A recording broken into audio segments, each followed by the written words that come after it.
Hey everyone! Today we are jumping right into one of the most talked about and honestly, most confusing tools for marketers, Google's Performance Max. We're going to break it all down, look at the real risks, and give you a clear, step-by-step path to taking back control. So here's the big question on everyone's mind. Is PMax a brilliant automated way to get results? Or is it just a black box that gobbles up your budget with very little to show for it? This is a huge debate. So let's start with what PMax actually is. Okay, so at its heart, PMax is Google's all-in-one campaign. It uses machine learning to serve your ads across every single corner of the Google universe. We're talking search, shopping, YouTube, display, you name it. The promise is simple, efficiency. But the price you pay for that is transparency. You often have no idea where your money is really going, and that's the #1 risk we're here to figure out how to manage. Now, to get the absolute most out of PMax, you can't just flip a switch and cross your fingers. No way.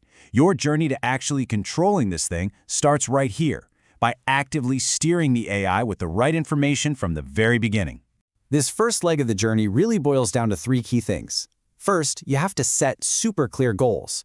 Second, you need to feed the machine really high-quality creative assets. And third, you have to give it smart audience signals, so it has a good head start. If you can get these 3 things right, trust me, you're already way ahead of the curve. Let's talk about creatives for a second. PMax's automation is, pretty powerful, but it's not a miracle worker. It can't turn bad ads into good ones. You've got to give it a rich mix of headlines, descriptions, and great images. And here's a pro tip. This is a big one. Always upload your own video. Seriously. If you don't, Google will just auto-generate some generic, pretty low-quality slideshow that can really hurt your brand. Then, just watch what works and scale up those winning creative ideas. Next up, you've got to guide the AI with audience signals. Now, these aren't super strict targeting rules. Think of them more like strong hints about who the AI should be looking for. The absolute best place to start? Your own first-party data.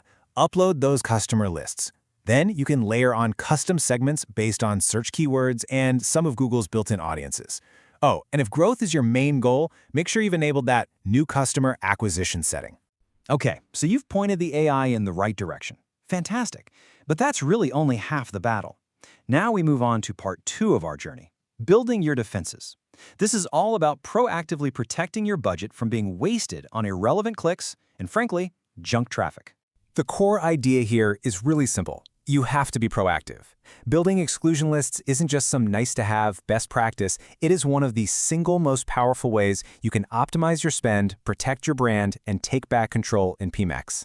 So what exactly are we putting on the chopping block? Well, first up, your own branded search terms. You really don't want PMax stealing traffic that your regular brand campaigns should be getting. Next, get rid of those obvious budget wasters like free or jobs. And you've got to pay super close attention to your placements, especially mobile game apps. They are notorious for accidental clicks. And finally, use content exclusions to keep your brand away from anywhere you don't want it to be. Now here's some really good news. For the longest time, you could only add 100 negative keywords per campaign.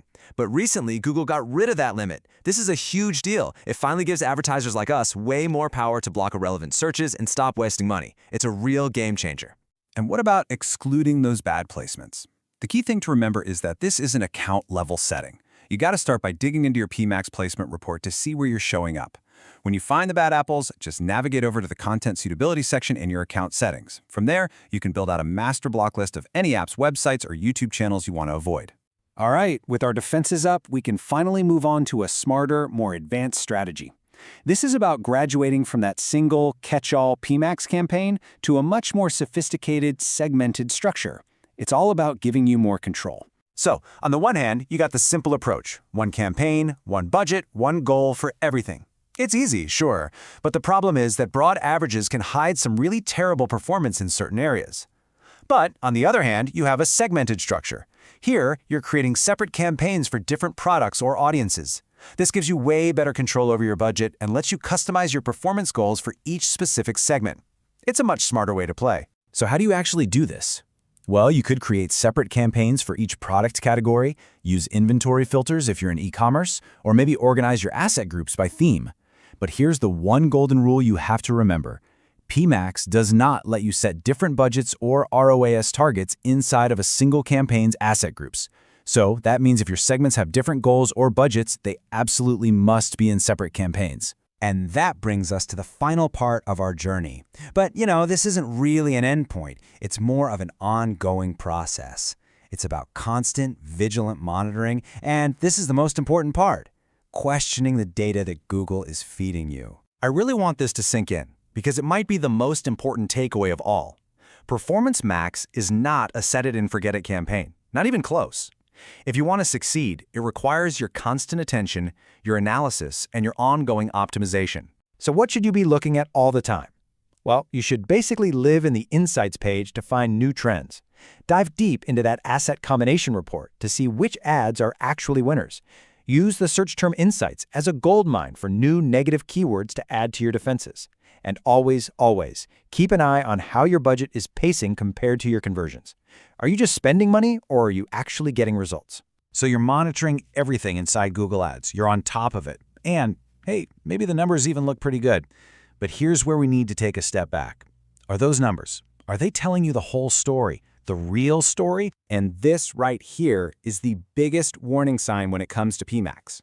Because it's such a black box, it often hides where your traffic is truly coming from.